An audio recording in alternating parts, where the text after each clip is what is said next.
Hello, and welcome to the 50 millionth K-pop unpopular opinion video on YouTube.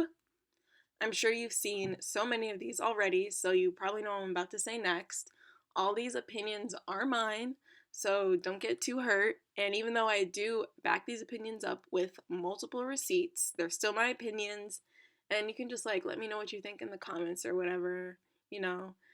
And that's basically it, so let's get this started. Okay, so number one, I'm sort of losing interest in Jennie. She was super energetic in their debut, and she was badass, and she was sexy, and she literally had everything. She could rap, she could dance, and she could sing. She was a full package in Blackpink, and she was my first bias. I love Jennie so much, but in the past 2 years, it seems like she's become lazy or not as invested with performing and dances. And of course, I'm cutting her slack because she literally performed the same 5 songs for almost 2 years, and that probably was literally torture for her and the rest of them. But even during the comeback for Blackpink this year, she doesn't seem as energetic as before, and her style is more laid back than explosive.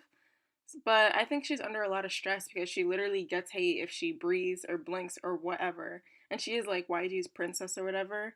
But I hope my bad bitch bias comes back before the end of the year because I really do love Jennie and I want her to do really good. Like, she's so amazing.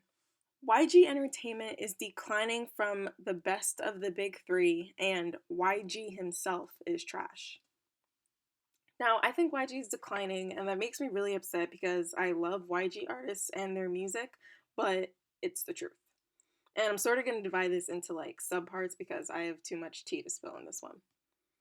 So, number one, their comebacks literally take 10,000 years to produce, and I get it because they're involved a lot in their music and whatnot, but sometimes it's actually ridiculous. Like when Jennie was saying how concerned she was about how long it was taking to produce their album, and she literally could not even say how concerned she was over it.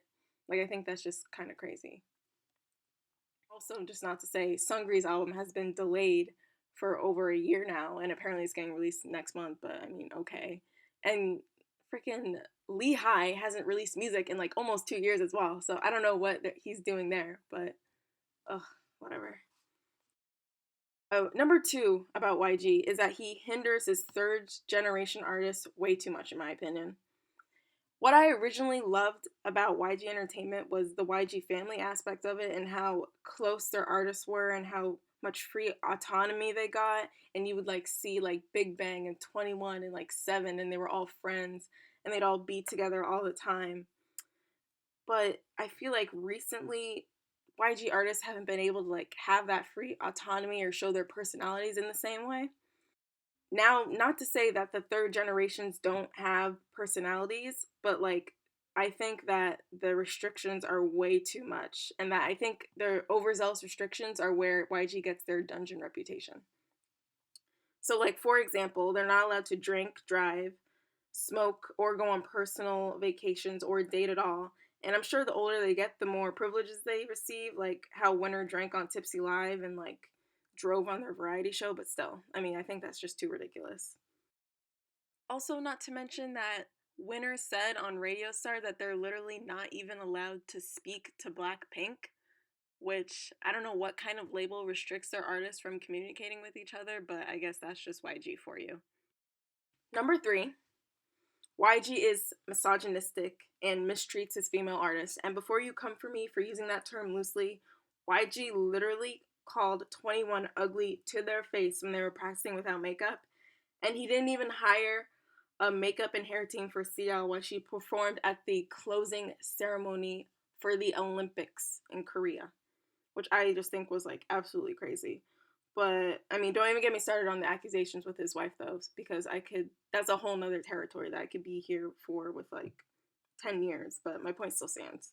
And between them, YG losing so many good artists like 21, Psy, Seven, Gummy, and now Big Bang in the military, I don't know. I think YG is declining. BTS armies are the absolute worst. This is probably not a very unpopular opinion, but it's still my opinion, so I'm going to say it. Armies are literally the worst, and I feel bad sort of for saying this because the group themselves, BTS, are so talented, but whenever I'm on Twitter and armies come on my timeline, it is literally stage 4 cancer. They treat K-pop like it's Game of Thrones or something, and it was like K-pop was never that deep, and they really take it too seriously, and I just can't. And fan wars are dumb too. I can't stand it. And also, being a 100% army or whatever does not make you better than anyone else. It's 2018, so can we please stop shaming people for being multi fandom? Like, get over yourself, please. I like Winner more as a four piece. When I first started standing Winner this past year and I first started listening to their music, I couldn't even tell that they used to be a five piece. I think even though Taeyeon was a good member, they have a really good dynamic and a way better feel as a four piece, in my opinion. Also, Sungyoon really stepped up as a leader after Taeyeon left. When I did find out that Winner used to be a five-person group, I used to think Mino should have been the leader, like originally planned, and that he got duped of the opportunity, which he sort of did. But after Taeyeon left, Sungyoon really stepped up. He took vocal lessons and he cracked down on songwriting for their 2017 comeback. And I think now, as a four-piece group, he's like the perfect leader for Winner now. YouTube views and streaming are so stupid to me in K-pop. I feel like streaming and YouTube views are more of a Western artist thing than a K-pop artist thing. And I think that it's literally means nothing to me. Like, I don't understand. And I get wanting your idols to like break records with this and that, but it's so dumb to me. Like, it literally means almost next to nothing in the K-pop world. Like, YouTube views mean nothing there, and it's so dumb. K-pop react channels are so annoying, and I can honestly and confidently say that over 75% of the people making those videos don't even care about K-pop or genuinely listen to it. They just make the videos for attention and clout from fans.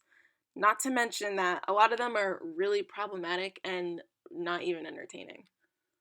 So, if you made it this far, thank you so much for watching, and kudos to you if you're not completely blasting me at the moment, but I do want to know what you guys think. So, leave me a comment about my opinions, and maybe I'll see some interesting new perspectives I didn't see before. So, thanks.